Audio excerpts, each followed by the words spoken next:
Hello YouTube and the rest of the pipe community on YouTube.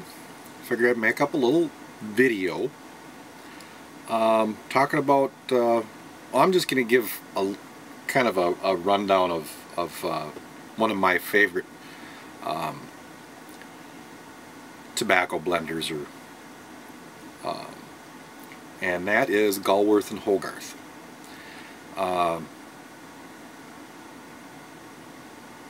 I don't know exactly how long ago I ran across them. Several years ago, and they've got a pretty wide selection of tobacco. They've had some blends that have come and some blends that have gone away. Yeah, I might mention one or two other ones. Basically because, I don't know, like I've said in the past, I like old things.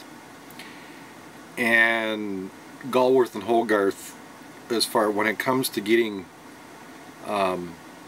English, like when I say English, I'm referring to pipe tobaccos that are the old English blends, and that doesn't mean that they're most people refer to English as they mean a high Latakia blend tobacco. That's kind of a misnomer. The old English tobaccos were more based on aging and blending of Virginias and Oriental tobaccos, which Latakia is an Oriental tobacco, basically. It's a smoked tobacco. But the bulk of your true old English tobaccos don't have any Latakia in them at all. And that's the kind of tobaccos that I enjoy, basically because they're based on Virginia, which I love Virginias. That isn't what I started out with when I started smoking pipes, but as I got into it, my tongue appreciates Virginias. I do not. Burley's and me, my pH or whatever decides what tobaccos you get along with. My mouth and Burley's just really don't get along together. And really heavy cased tobaccos, we don't get along so good there either.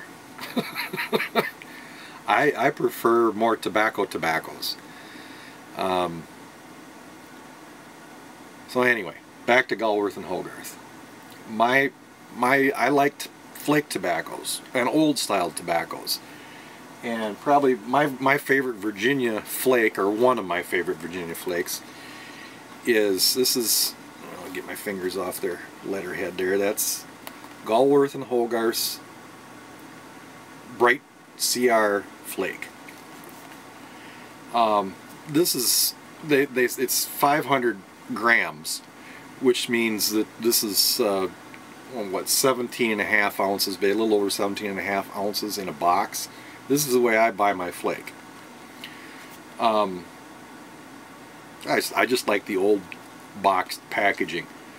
Now this box I opened over a month ago, and as far as storing it, I guess if you don't smoke a whole lot of it, you may want to break it down and put the flakes into mason jars or whatever.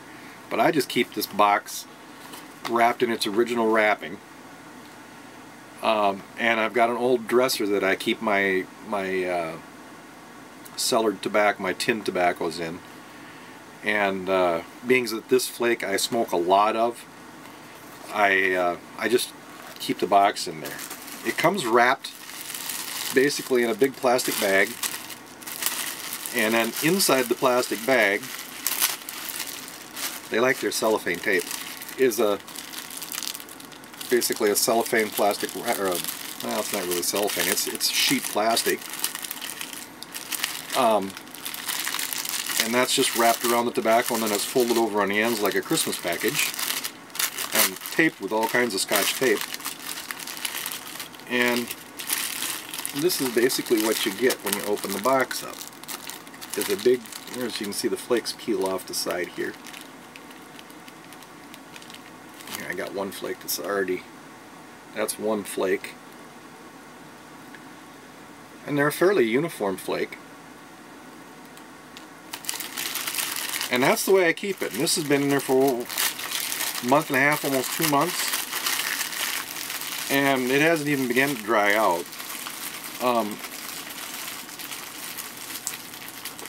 That's one nice thing about flake tobacco is it's not real, well, I mean, you can get it dry. I mean, it will, you leave it too long, it will dry out. But it doesn't dry out real fast like a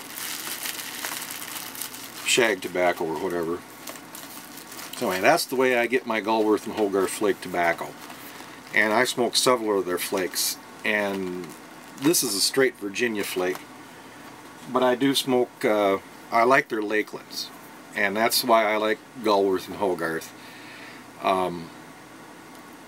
They've got probably one of the best selections of real old English Lakeland tobaccos that you can get your hands on. Now there is another English Lakeland tobacco maker, because they're in the Lakeland district of England, is Sam Galworth. And I do smoke several of their blends of tobacco too, that not so much their, well, I guess I do smoke a couple of their flakes, but mostly I smoke their some of their blended tobaccos.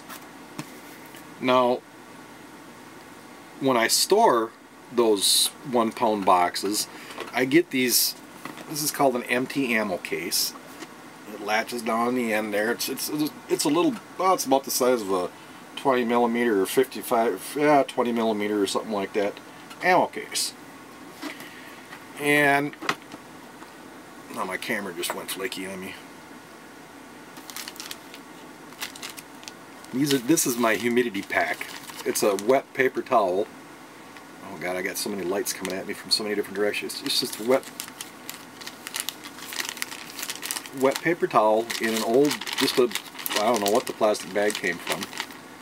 And I just fold the bag over, and then so that it doesn't just leak out of it, and put a damp paper towel in there, and I rip a hole in the top of the bag to let the moisture come out. And that's what I keep. That's my moisture pack for my ammo box. There are fancier things you can buy to put in there, but basically you use a small sponge inside of a bag or anything like that. That seems to work just fine.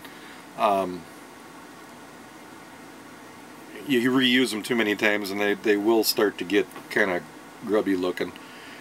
Throw the paper towel away, put another one in there.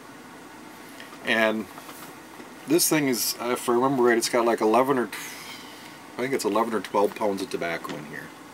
That's another one of the flakes that I smoke, McClellan's, or McBaron's vanilla flake. Now that vanilla,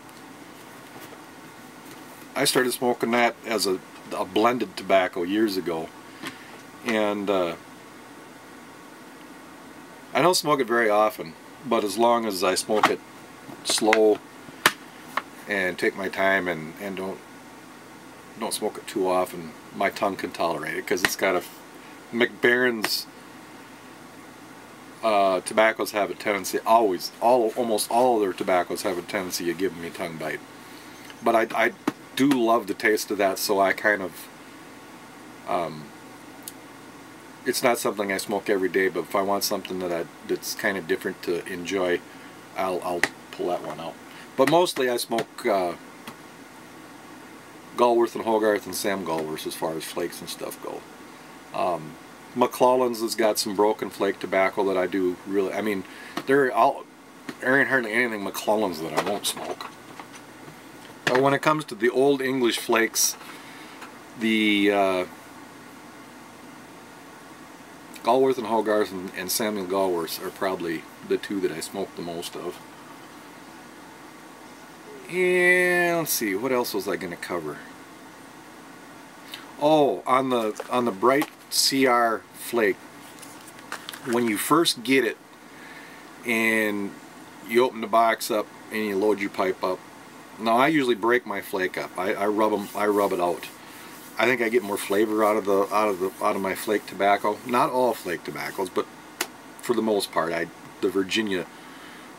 That's the way I like to smoke them, is rubbed out. If you fold them and stuff them, you do get a little cooler smoke, because Virginia's fairly well known for being a rather hot smoking tobacco.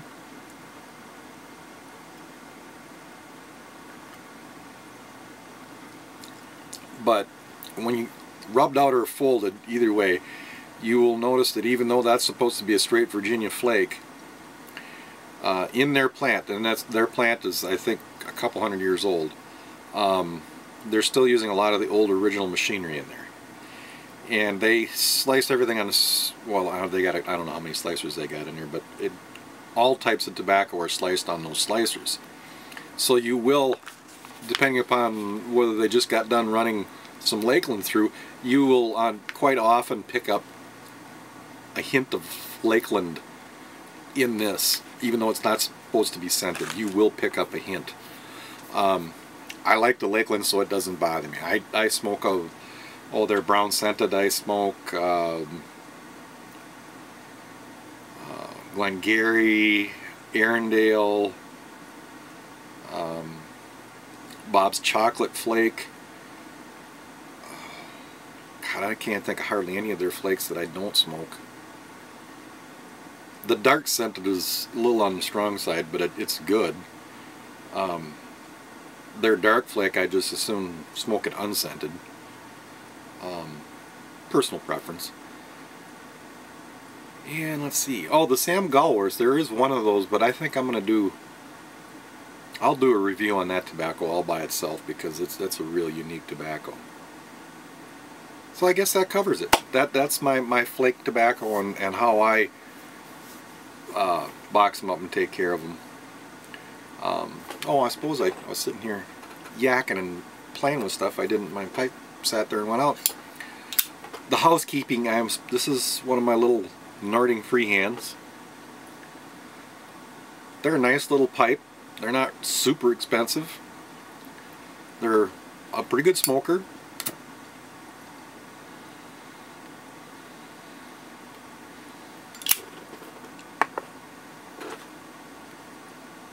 And I'm smoking Bright CR Flake.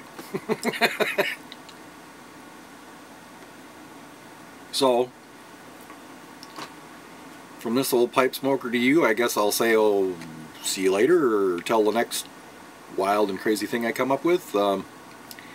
Enjoy your weekend and week, or whenever you listen to this, and I'll get back to you. I got a couple things I'm cooking up, and I try and get some more something with some interest to it out there, I hope, anyway. So till the next time, we'll see you later.